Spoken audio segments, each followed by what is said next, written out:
Okay, now we've got it recording. Alrighty, here we are. Hello again. Let's see if we're ready for this, if I'm ready for this. We are back to MSKain's Speedrun of Final Fantasy VI, Kappa percent.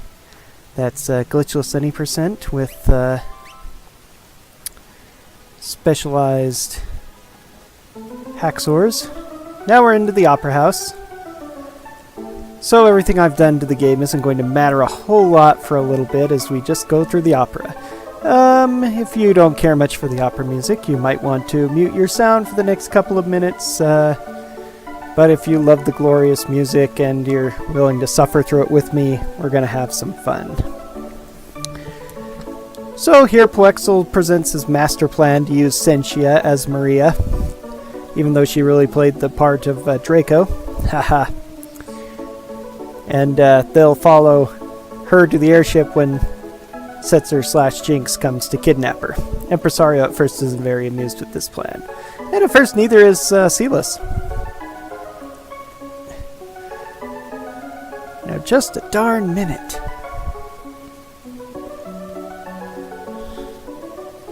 Now she's having a tizzy. I'm a general, not some opera floozy. But she is so in such a hurry to get into the dressing room, she forgets to open the door for a second. Bang. Nobuo Uematsu is one of the greatest musical composers of our time, and he did some marvelous work on these Final Fantasies, and this opera is one of his masterpieces. Now Ultros appears, throws out a letter. He's going to pretend to be Setzer and try and kidnap Maria instead or something, but we don't even notice the letter. And funny, the letter disappears for a second and then mysteriously teleports itself inside the dressing room later. We'll see that when it happens. But you'll have to excuse me now, I have to get ready for this. Enjoy.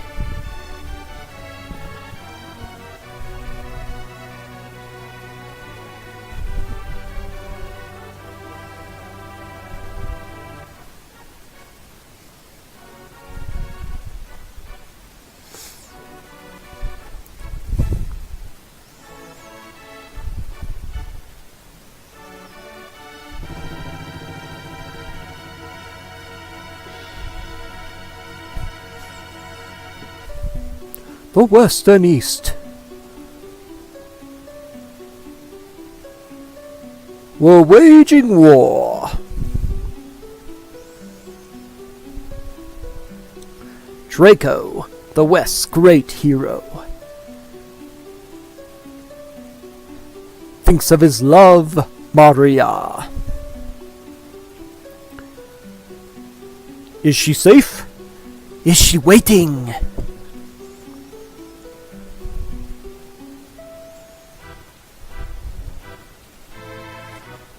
That conductor is just insane. I'm getting a headache just watching him.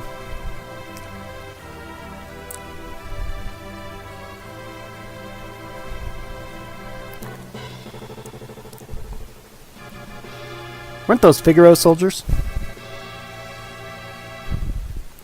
Oh, Maria.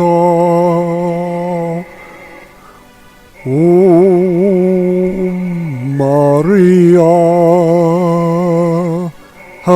please hear my voice. How I long to be with you.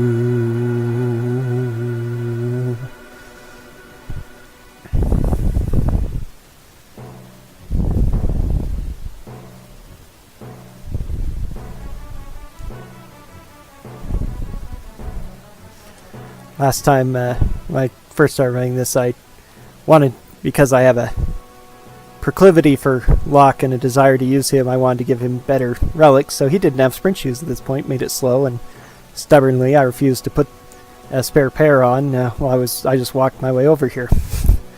But I've since learned that, yeah, I might as well just give him sprint shoes, because it makes everything go quicker. That's what you do in speedruns to save time. Efficiency!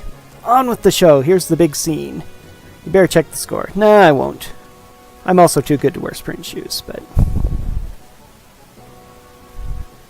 Okay, are you ready for this?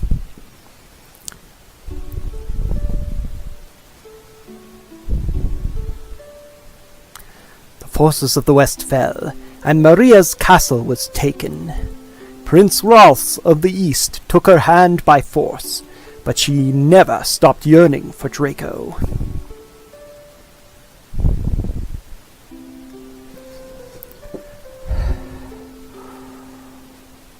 Oh, my hero, so far away now, will I ever see your smile?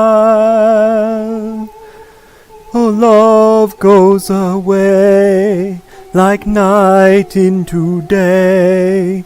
It's just a fading dream. I'm the darkness, you're the starlight, and our love is brighter than the sun. For eternity, for me there can be only you, my chosen one. Must I forget you, our solemn promise? Will autumn take the place of spring? What shall I do? I'm lost without you. Speak to me once more.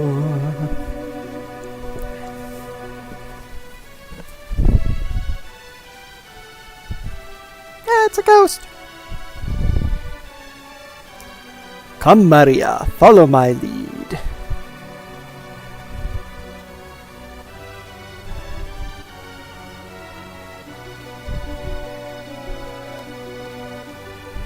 Ha ha ha ha.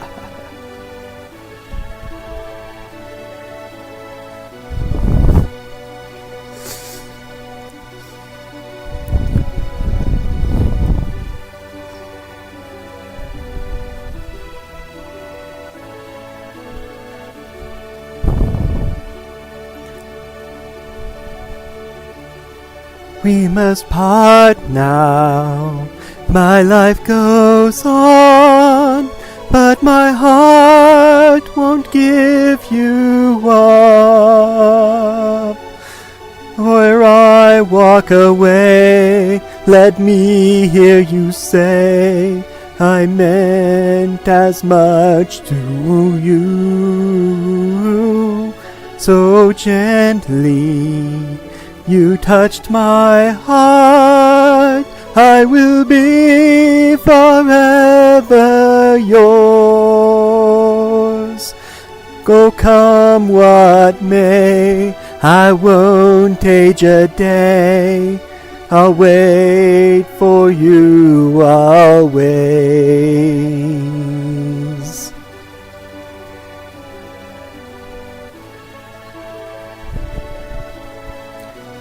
Prince Ralph is looking for a dance partner. Isn't that the Chancellor from Figaro? He was evil. Leave the past behind. Our kingdom is adopting the spirit of the East.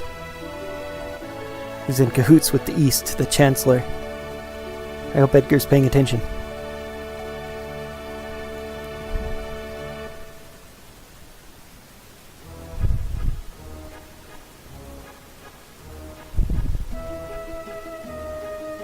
Now we've got the waltz. I could swear those are the scholars from Figaro Castle. Probably the girls from Figaro Castle, too. You know, Edgar always said there was more girls in his castle than grains of sand out in the desert, but I didn't see a whole lot of girls in his castle. Oh, and Ultros' threatening note suddenly made it into this room.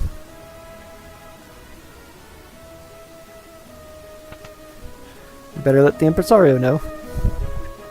What? Just as the action scene starts. The survivors of the West attack! Impossible! Attack! Attack! Those look like palette-swapped Doma guardsmen. It's Doma versus Figaro, but Figaro is west and Doma is east. What's going on? Draco!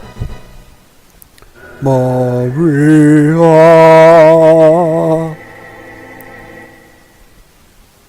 Oh, Draco! I've waited for so long, I knew you'd come.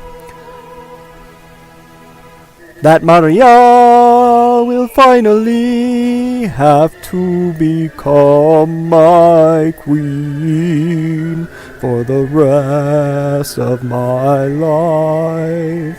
I'll keep you near me. It's a duel! Da da da da! Yeah, I dig this music, I'm sorry. But how might he disrupt the opera? With that? Waha! Let's see if Maria can track this off. Yeah, this is heavier than I thought. It'll take me 5 minutes exactly to drop this. We haven't a second to lose. Murder him. Turn him.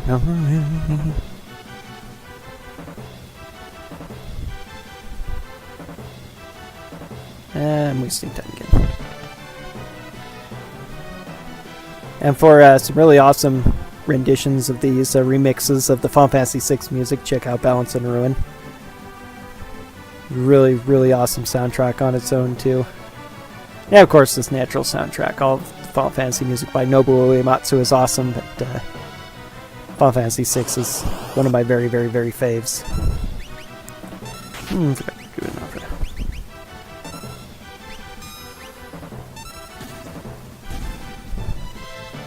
With his super high magic power, and Hero Ring Sid is able to one-shot the entire groups with Flash, which is normally hard to do, so I really don't care what they throw at us.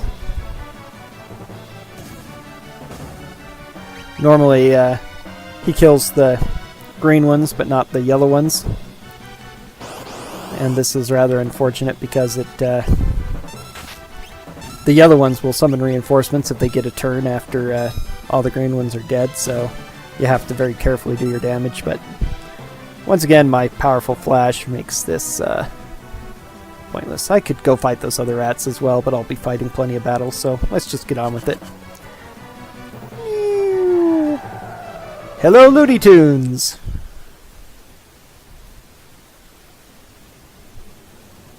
Well, that was unexpected.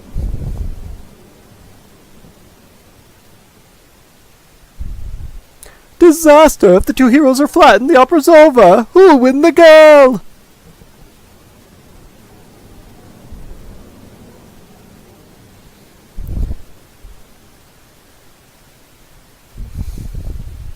Neither Draco nor Ross will save Sentia. I, Poexel, the world's premier adventurer, will save her! Aye, what awful acting!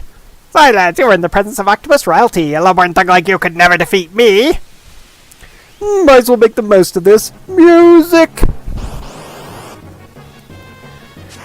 Now I actually learned about the special thing to this battle from Final Fantasy Record Keeper. Because he has the same stats as he does the first time you fight him, so you're not likely to have much trouble with him, but if you don't kill him immediately, he'll actually teleport around the screen, and each different position he's at actually counts as an entirely separate monster with different HP. You only have to kill one of them, but if you don't kill fast enough as an HP keeps resetting, it can be a long fight. And I've heard about this happening in the game, but I've never seen it because I've never been weak enough, no matter how I've played the game, to have that happen. But I'm pretty certain that it is true, because I heard about it because of the way it works in the mobile game Final Fantasy Record Keeper. And that you actually have to kill each Ultros position individually, but they're still really easy fights usually that game. But Conductor's still going. Shoutouts to that guy. He has energy, my word. Setzer's theme here, one of the other great tracks in the game.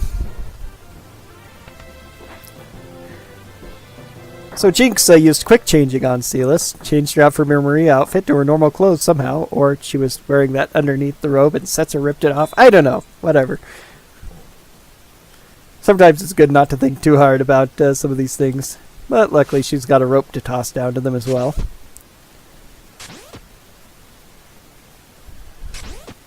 I love doing this scene, by the way, with Edgar and Sabin. It actually has a couple of... this is the usual party you'll take on a speedrun as well, because they have the best abilities for the whole Empire Magitech Research Facility arc. But having these two is also fun just for dialogue purposes. You actually get extra dialogue, which you normally try to avoid in speedruns, but the power they add to the party overcomes that, but we get to see that little bit of dialogue here. Setzer, of course, isn't happy at picking up. He realizes Silas isn't Maria. He doesn't like these stowaways he's picked up, and he, doesn't think much of the, bad about the Empire because it made him rich, but we're trying to convince him to help us and take us down there. But Setzer's a pretty selfish guy. He's concerned mostly about himself, so he finally decides that even though we give him all these good reasons, he might be willing to cooperate with us, but only on one condition. He thinks that Silas is even more stunning than Maria, and if she does agree to become the Playboy's wife, he might be willing to help. Silas actually readily agrees, much to the dismay of Locke, who is obviously smitten with the girl. She goes to Edgar for a coin. Always, if Edgar's in the party, she goes to him, and he makes a motion of handing over this coin. And she has her conditions. It's a coin flip. If it's tails, she'll marry Setzer. If it's heads, he has to help her. So she flips her coin. They all look at it. I win. Now enter your part of the bargain. Setzer picks up the coin. How unusual! A coin with identical sides. Guile says, that coin? Big brother, don't tell me! I think you've been hustled, Mr. Gambler. If you watch the scene with Edgar and Sabin and Figaro as well, the flashback cutscene there, you'll see that Edgar and Sabin decided their fate with a coin flip.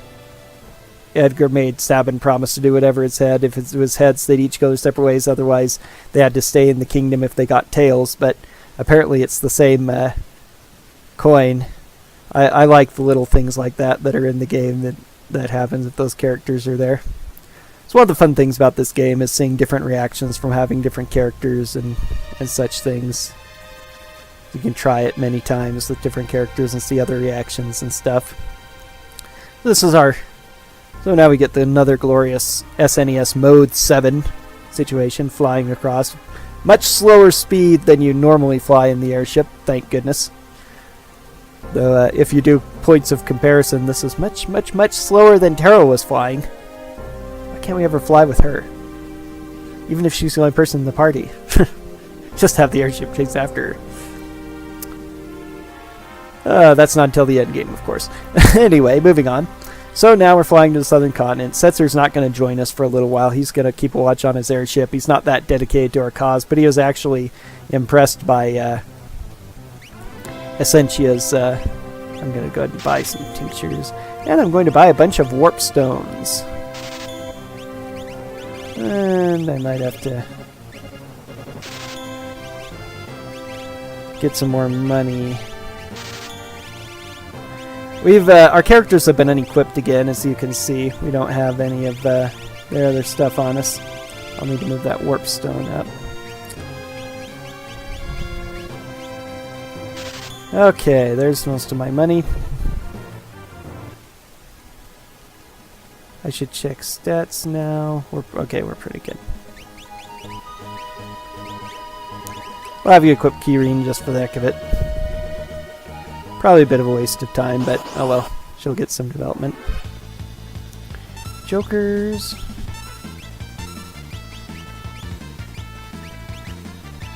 I need to rearrange the party for optimization. I want Sabin up front for a later thing, so I'm going to go ahead and move him there now, and I'm going to move Edgar down to the bottom because his flash is still the most powerful weapon we have for easily clearing out monsters. Again, when you do a preemptive attack, the person who's on bottom actually goes first, so this group I think is a lot more useful for experience-wise. Not so much experience that I'm fighting these fights. Wow, I'm actually amazed. Oh, I also need to equip a Senshi, I forgot. But more for magic points. I am actually in a lot more desperate need of magic points than a normal run would be, and you'll see the reason for that in a minute. I'm going to go ahead and... I think I do enough damage anyway.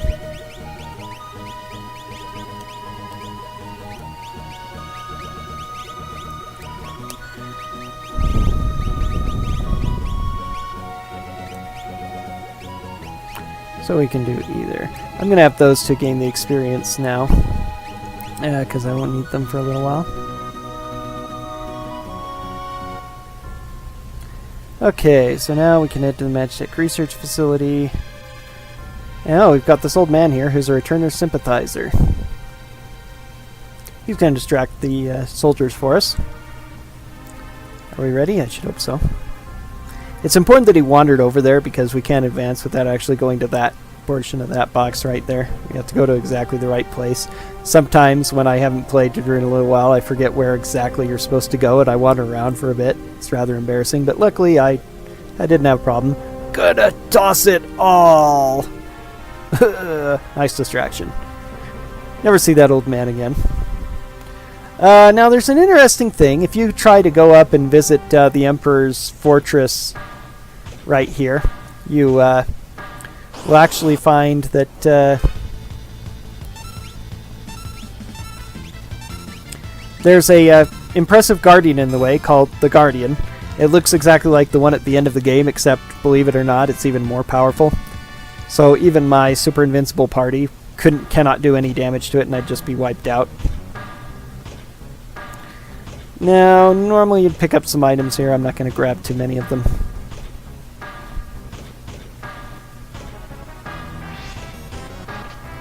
Thunderblade's worth it. It's worth a lot of money.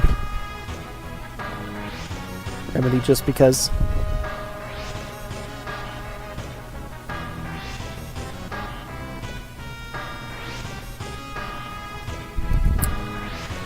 Normally, this is a point where you'd be running a lot away, but I'm actually getting involved in a lot of fights because as I say, I need the magic points.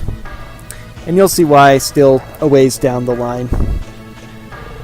If you've been watching the entire thing so far, and you've been paying attention to what I say, and you know a lot about the game, you might already suspect what evil plans I cooked up here.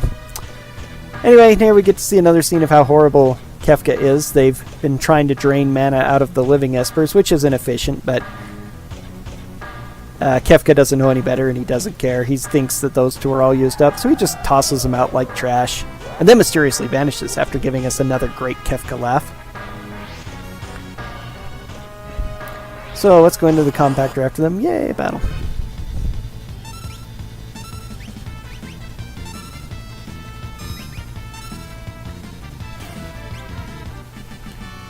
Hooray for overpowered flashes. Getting a lot out of those fights. So let's jump into the compactor after them. Now, this is a glitchless run, and what's coming up in this fight looks like a glitch, but it technically doesn't count according to all the rules that other speedrunners have, and this isn't my doing, okay? This is them deciding this. It may sound lame, but I mean, quite honestly, if you see any of these other glitchless runs, and this is what Flexel and Ascensi are doing and everything, so... It's a whatevs.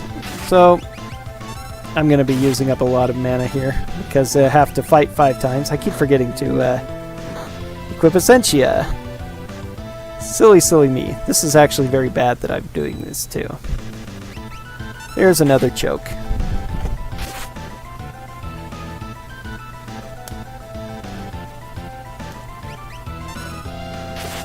Supposed to be about 5 attacks. He has to get 2 attacks of his own off, though, I guess. Here we go. And voila! I ran away from the battle. And most battles in the game actually trigger to win as soon as you leave the battle. If either you die, it's game over, but otherwise, as soon as you leave the battle in any way, it counts as a victory. You're not supposed to be able to... you have to talk to both of them to trigger the Espers. It's actually better to talk to her first if you're doing 100%, because you want both. Blast. Plans are not worth it.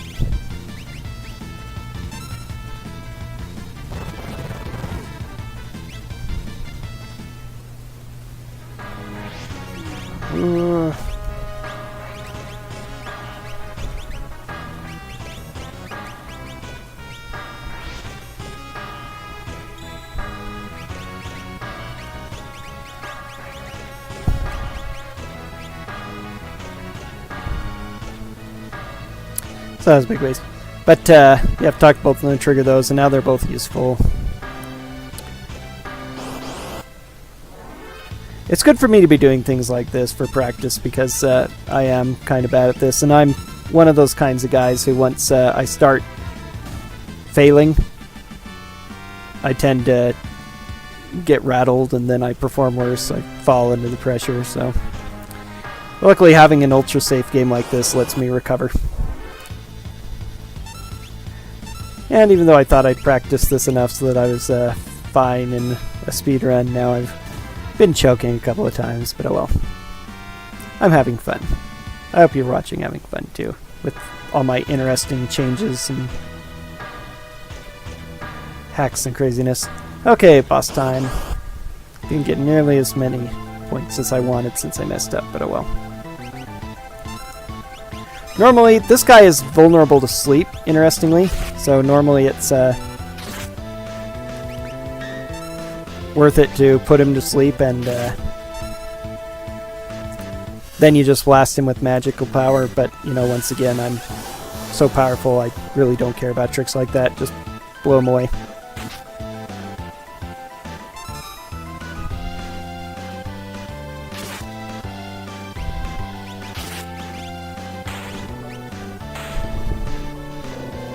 And hop.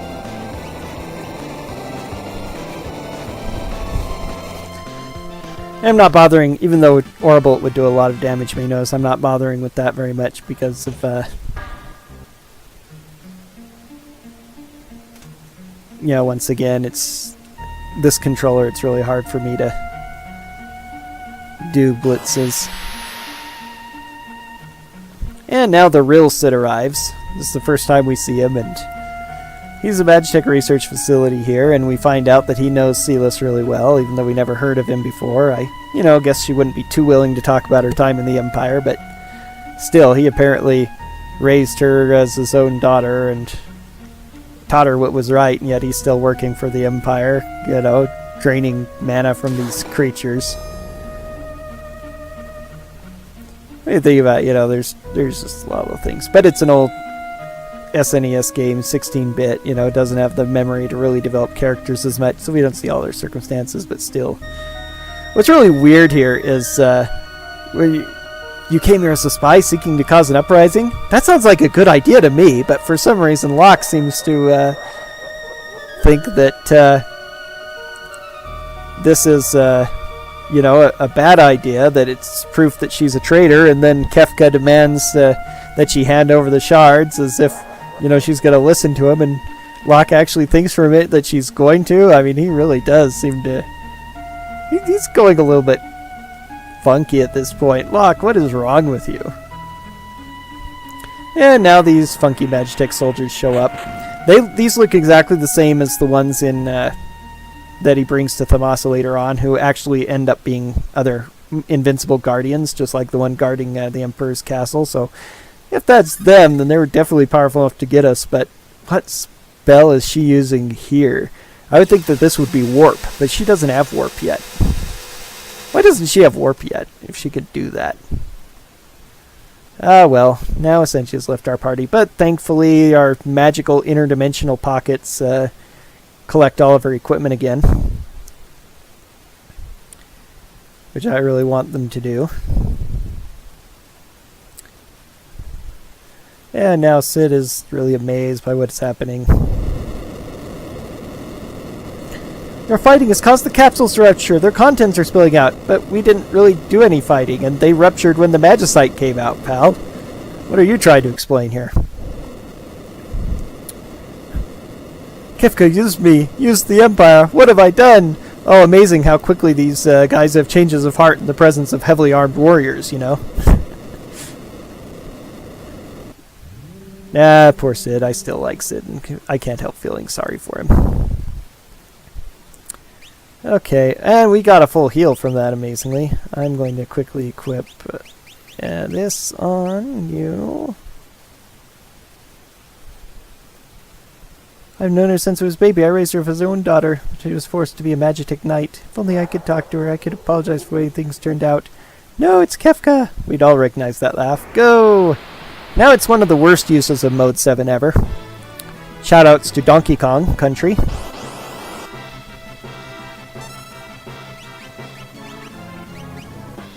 You can't run from any of these fights, so they're good to fight.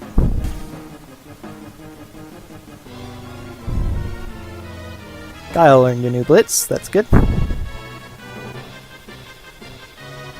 Previous runs I've been doing this, I've been giving the XP egg to Celis and to Locke because they're the characters I care about more, but quite honestly, Locke's going to be getting a lot of experience here in the future, and giving them to Guile and Sid might actually prove more useful.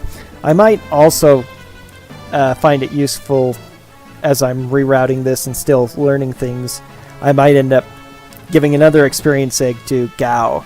Gao is so, you know, kind of useless and in space that I really didn't have any other great abilities to give, you know, relics to give him at the time. So he ends up having a hero ring and a ribbon of all things, which a ribbon isn't really all that useful in this game because I kill everything so fast they don't get to use status elements on me.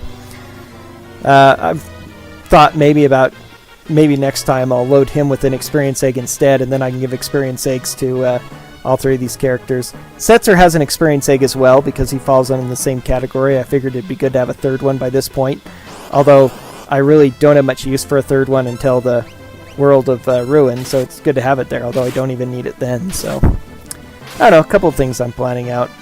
Might just give another pair of Marvel shoes and hero rings, which are the two ones that are generically just really awesome. You may have noticed I do have a lot of Marvel shoes because they are a really awesome relic and you never get them otherwise, and hero rings are also really good for increasing damage. The whole reason you may notice I've been fighting a lot of these little red ones, and that's actually manipulated by having Guile in the lead, interestingly.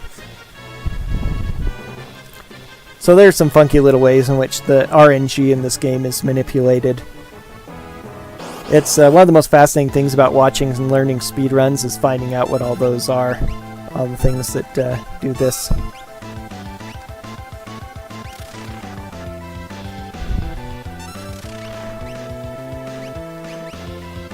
Flash is still probably better. One of the things about offering is pretty powerful, and it's both good and bad by not allowing crits, so I don't waste mana, but on the other hand it also doesn't seem to ever proc Pearl. There are other... oh, blast, I know that's a mess up. What's I doing? Oh well. Sid's Flash does it. I got a Flame Arrow Bolt! Sonic Boom! Or equivalent.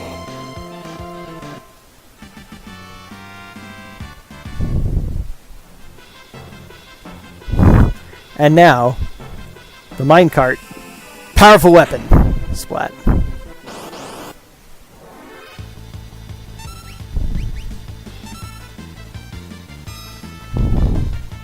Splat.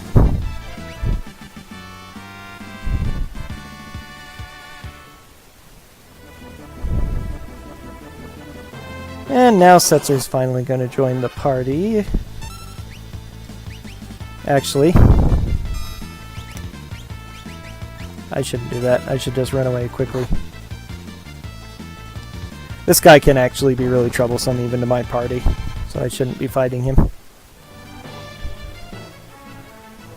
Luckily, smoke bombs make things easy. I'm starting to worry. What's up with Sentia? Yeah, good question. That's complicated. Let's get out of here. Very brave of him to actually land the ship right near here and come see us in person. He has a couple of people on board, but still, Crud, what a mess! Crud, really? Even I don't use that as a swear word. I don't think so. You won't get away! Now, this is actually a really intimidating boss, even to me. If you can believe it.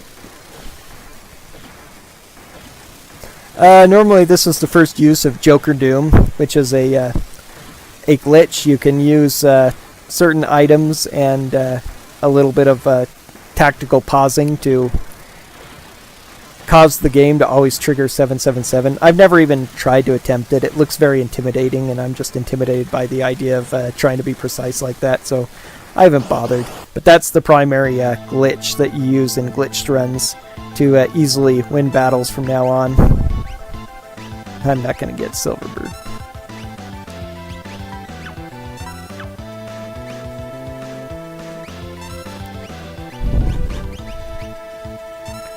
Luckily they use elemental spells, but again, I have a whole lot of Sonic Boom!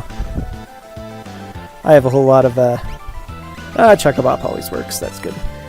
With so many paladin shields, I'm immune to their elements. This is really funny. These things have a surprising amount of hit points, really.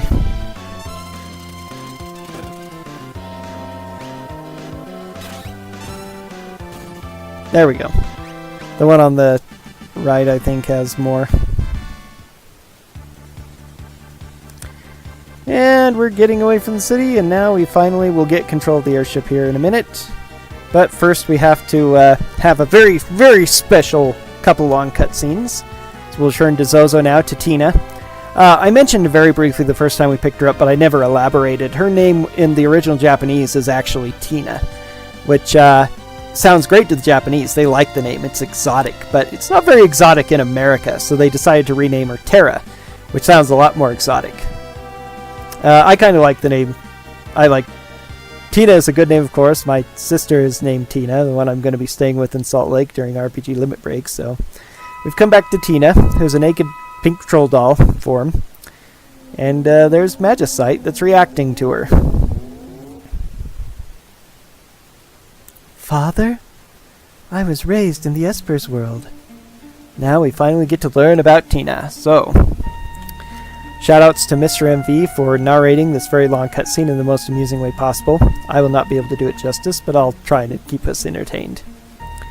Here in the Esper world, we meet Maduin. Maduin an Esper who is always equipped with sprint shoes but does not know where he is going, because he has an idiot controlling him. This is girlfriend, take her back. Listen well. Return together, leave her here? Nah.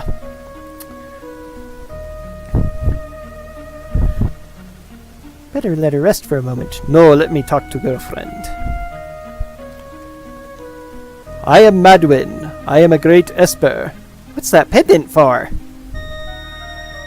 Sure, take it. It protects the Esper world. Did I take the low road or what? I am, after all, Madonna. This world is horrible. You should go back.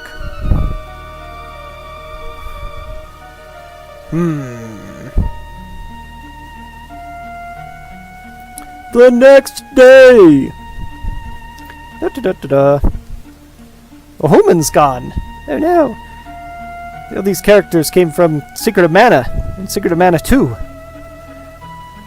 Pretty lady, don't go, I need you.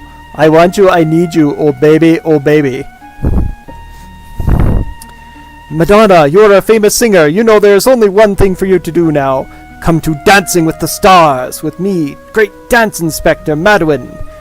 And we are dancing with stars so greatly that we shed stars from our bodies. And then our stars will come together and unite in the lower black sky and form INSTA-Baby! Drama!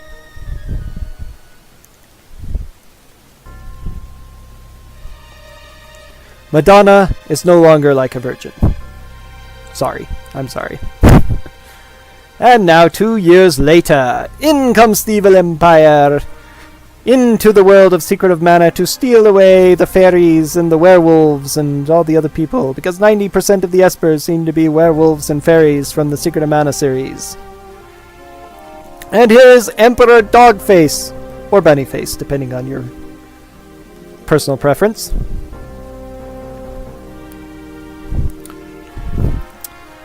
Now they've come, there is one thing left to do. I will give my life to seal them away, because that always works. And I'll pass away, but who cares? Everyone else will be safe, because I am a self-sacrificing old geezer. Human Girl says, I won't miss the other side. They're tired of my music. Werewolf Guy says, I blame the human. She led them here, even though she's been living for 2 years and nothing happened. And I'm not going to stay here with Espers that don't want me after living with them for 2 years. And I'm taking my baby with me. INSTA-Baby will be mine. No, come back, girlfriend. Come back, Ali. Come back, Ali's sister. Oh, here comes the seal. Just when we were in the reach of a veritable bonanza. No. Come back, Ali. Come back, Ali's baby. Madonna's baby. Ah, INSTA-Baby God falls into the well. Drama. Duna.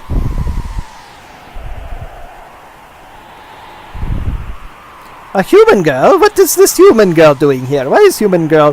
Please take baby. What? This is the INSTA-Baby. Jackpot.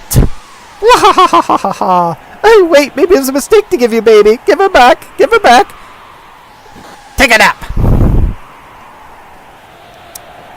We will own this world. Mwahahaha. Hey, wait, don't close the gun on me yet. I'm not done. No, stop it. Oh. Alrighty. So we started this session with a fascinating little opera, and we are going to end it with a mesmerizing little INSTA-Baby story. This little Mega Man power capsule is my father. Lady, you really did have a weird life, didn't you? What's happening in Narsh? Oh, yeah, we kind of abandoned it, haven't we? Maybe we should check on Narsh after all. Hey, airship's ready. I'm liking this party. Come on.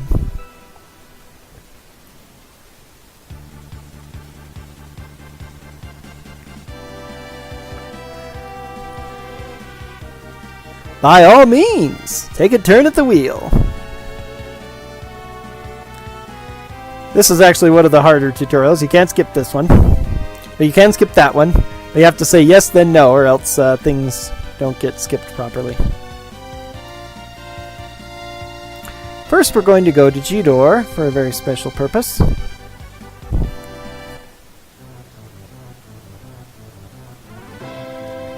Grog becomes stronger on belt.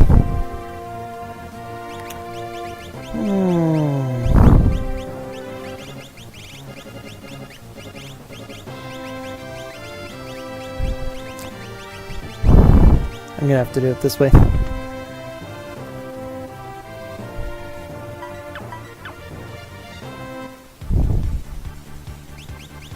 $12,000. I'm gonna need to sell some stuff. Luckily, I have a little bit to sell. Just a little bit, though.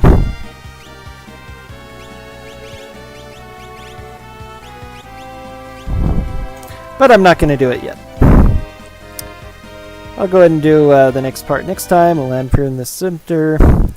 So, I hope you enjoyed the performances of this particular session, and look forward to the next one, which will be coming in shortly, as we head on to part 3.